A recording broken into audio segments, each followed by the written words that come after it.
April 14 సమాజానికి న్యాయం, స్వాతంత్ర్యం, సమానత్వం ఇచ్చిన గొప్ప వ్యక్తి బాబాసాహెబ్ అంబేద్కర్ గారి జయంతి రోజు. ముందుగా వీడియోలోకి వెళ్లే ముందు మన ఛానల్ ఇప్పటివరకు ఎవరైనా సబ్స్క్రైబ్ చేయనట్టయితే దయచేసి సబ్స్క్రైబ్ చేయండి. మరిన్ని అప్డేట్స్ కోసం గంట సింబల్ ని కూడా ప్రెస్ చేయండి. ఆ గంట ప్రెస్ చేయగానే మన ఛానల్ ఎప్పుడు న్యూ అప్డేట్ వచ్చినా మీకు తెలుస్తుంది. And please do subscribe, like, share and comment. Thank you for watching. ఇప్పుడు మనం వీడియోలోకి వెళ్తే అంబేద్కర్ గారి ప్రసిద్ధమైన సూక్తుల్లో కొన్ని సూక్తులు ఇప్పుడు మనం తెలుసుకుందాం. అవేంటో: శిక్షణ పొందండి, సంఘటింపబడుతుందని పోరాడండి, జీవితం పొడవుగా కాకపోయినా పర్వాలేదు కానీ గొప్పదిగా ఉండాలి, నన్ను దేవుడు చేసిందేమి లేదు, నేను నన్నే చేసుకున్నాను. అంటే వాటిలో అసలు ఎంత అర్థం ఉంది అనేది మనం ఒకసారి మళ్ళీ విందాం. వాటిని ఇంగ్లీష్ లో ఒకసారి ట్రాన్స్లేట్ చేద్దాం. మనకు తెలుగు ఎంత అర్థమైనప్పటికీ ఇంగ్లీష్ లో కూడా వింటే ఇంకా దాని ఇంకా పవర్ఫుల్ గా అనిపిస్తుంది. Be educated, be organised and educated, life should be great rather than long. అదనమాట. అయితే అంబేద్కర్ గారి జయంతి సందర్భంగా ఒక చిన్న స్ఫూర్తిదాయకమైన కథను విన్నాం. ఒకప్పుడు ఒక బాలుడు పేదరికంలో చదువుకోవడానికి బాటలు ఆడేవాడు. ఆ బాలుడికి అంబేద్కర్ గారి సిద్ధాంతాలు ఓ ఆశయాలుగా మారాయి. ఆలోచనలు మార్చుకున్నాడు, చదివాడు. ఉద్యోగం వచ్చాక మిగిలిన పిల్లలకు ఫ్రీ కోచింగ్ ఇస్తూ మారిన జీవితాన్ని సృష్టించాడు. ఇది అంబేద్కర్ గారి విద్యా ప్రభావం. అంటే విద్య ఎంత ప్రభావం చూపిస్తుంది అన్నది కూడా ఇక్కడ మనకు తెలుస్తుంది. ఈ రోజు మనం కూడా న్యాయం కోసం నిలవాలి, సమానత్వాన్ని నిలబెట్టాలి, అంబేద్కర్ గారి కలలను కూడా నిజం చేయాలి. మన జీవితాల్లో కొందరి ప్రభావం ఎప్పటికీ, కొంతమంది వ్యక్తుల ప్రభావము ఎప్పటికీ మారిపోలేనిదిగా నిలిచిపోతుంది. ఈ రోజు మనం మాట్లాడుకోబోయే అలాంటి మహానుభావుడు గురించి. ఆయన ఎవరో కాదండి, మన డాక్టర్ బాబాసాహెబ్ అంబేద్కర్ గారు. న్యాయానికి నిలువెత్తు ప్రతిరూపం, విద్యకు ప్రాణం పెట్టిన నాయకుడు ఆయన. విద్య అంటే ఎంత ప్రాణం, విద్య వల్ల ఎన్ని ఉపయోగాలు, విద్య ఎంత మార్చగలుగుతుంది, అసలు ప్రపంచాన్ని ఎలా మళ్లించబోతున్నారు విద్య వైపు. అసలు విద్య ఉంటే ఎంత మనం గెలవచ్చు, ఏం సంపాదించవచ్చు, ఏం జ్ఞానం తెచ్చుకోవచ్చు, ఏం పెంచవచ్చు అనేది చూద్దాం. ఆయన చెప్పిన వాటిలో కొన్ని: శిక్షణ పొందండి, విద్య లేని మనిషి బానిస. కరెక్టే కదా. విద్య లేకపోతే మనం ఇప్పుడు ఎక్కడికైనా వెళ్తే, ఇప్పుడు మనం ఇవాళ ఏదైనా చెప్పిండ్రు అనుకోండి, మనం దానికి ఆన్సర్ ఇవ్వాలన్నా మనకు చదువు కంపల్సరీ రావాలి. మాక్సిమం మనకి మన మదర్ టంగ్ వస్తుంది, మన తల్లి, మన మాతృభాష కాబట్టి వస్తుంది. వేరే చోటుకి వెళ్ళినప్పుడు మన మాతృభాష కాకుండా వేరే మదర్ టంగ్స్ మనకు రావు.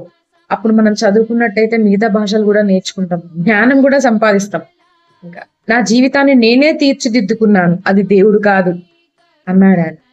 అంటే మనం ఇంతకుముందు కూడా కొన్ని కొటేషన్స్ లో చెప్పుకున్నాం, మన జీవితం మన చేతుల్లో ఉంది. కొన్ని అవకాశాలు మనం చేదారిపోయినప్పటికీ కూడా మనకంటూ మంచి రోజులు వస్తాయి అనుకుంటాం కదా. అంబేద్కర్ గారు కూడా ఎన్నో అవమానాలు ఎదుర్కొన్నారు. ఎన్నో అవమానాలకు గురయ్యారు, ఎన్నో అవమానాలు ఎదుర్కొన్నారు. అయినప్పటికీ ఆయనను చదువును మాత్రం ఆయన వదిలిపెట్టకుండా చదివి మనందరినీ కూడా స్ఫూర్తిదాయకం చేశారు ఆయన. ఇప్పటి కథానాయకుడు ఒక చిన్న పల్లెటూరు బాలుడు. పేరెవరైనా కావచ్చు, ఎవరి పేరైనా ఉంటుండొచ్చు. ఒక చిన్న బాలుడు గురించి మనం మాట్లాడుకుంటే మీలో చాలా మందిలో ప్రతిబింబించే ఓ జీవితం.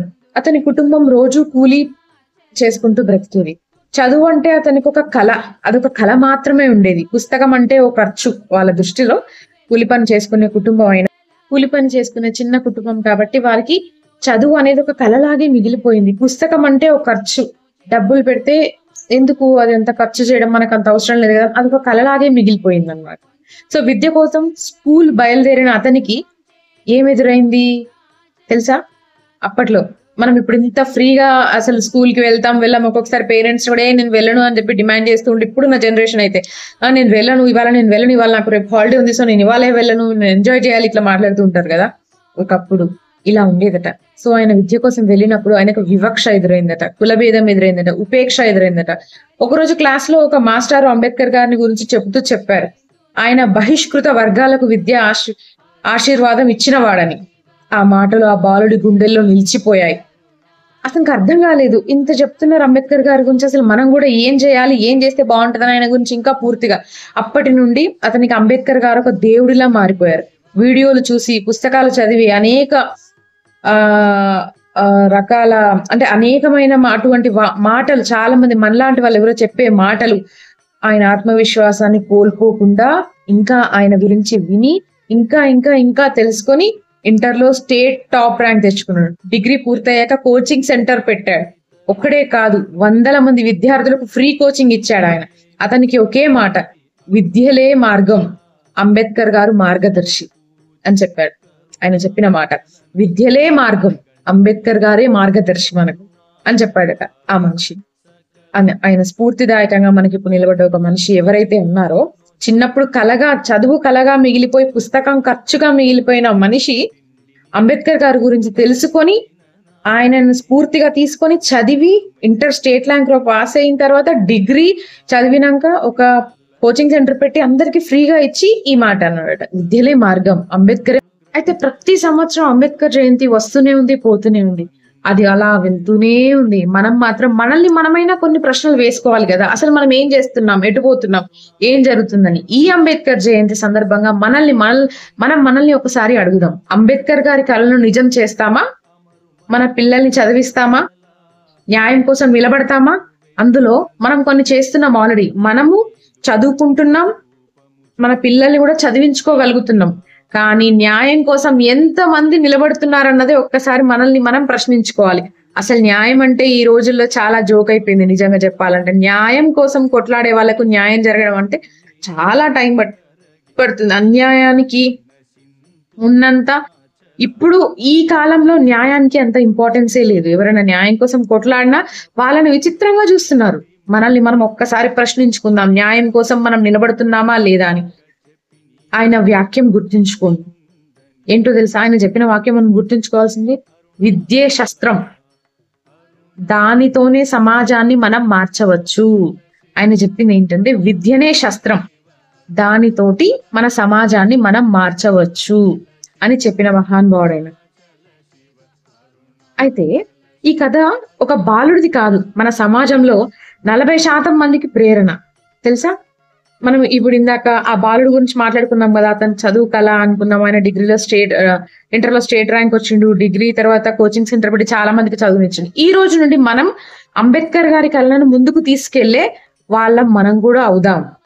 మీకు అర్థమవుతుందా? నేను చెప్పాలనుకుంది ఏంటంటే, అంబేద్కర్ గారి కళలు ఏవైతే ఒక బాలుడి గురించి మనం ఎగ్జాంపుల్ గా ఇప్పుడు మాట్లాడుకున్నామో, అది నిజంగా జరిగిన స్టోరీ యాక్చువల్ గా. సో ఆయనలాగా కాకుండా మనం కూడా ఆయన కళల్ని ముందుకు తీసుకెళ్లే మార్గం తప్పనిసరిగా చేద్దాం. జై భీమ్. ఇలాంటి మరిన్ని ఇన్స్పిరేషనల్ అప్డేట్స్ కోసం మన వీడియోస్ ని తప్పకుండా లైక్ చేయండి, షేర్ చేయండి, కామెంట్ చేయండి. నేను మీ Sravanthi Takkella. Please don't forget to subscribe and share my video. Thank you so much for watching. మీ విలువైన సమయాన్ని నాకు కేటాయించినందుకు చాలా చాలా చాలా చాలా చాలా ధన్యవాదాలు. Thank you so much.